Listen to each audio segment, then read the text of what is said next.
The thing that got me on Saturday, actually, while I was watching Strictly, funnily enough, was that you speak to people like Harry, and you speak to people in much worse situations than people like Harry. They're not worrying about how they're going to pay their energy bill. They know they can't. Worried about how they're going to feed their kids. And the whole thing, and today, in a way, I'm afraid I'm part of the problem rather than the solution, but I'm allowing myself one day to reflect upon the astonishing events of the last few days. They're treating all of these MPs, especially the one in a bloody T-shirt, pardon my French, a T-shirt. I'm going to put on a T-shirt and take a selfie of myself, a Boris Johnson T-shirt. They're treating it like an episode of Strictly.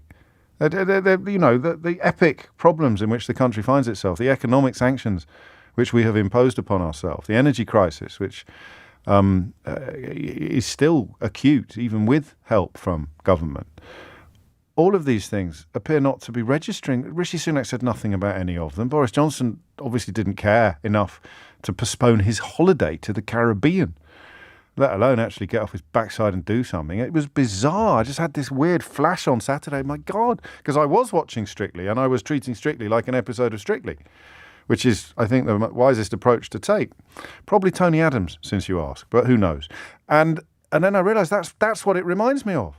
I see these tweets throughout the day. That's what it reminds me of. It's like it's a TV show and they're just voting for their favourite. It's ridiculous.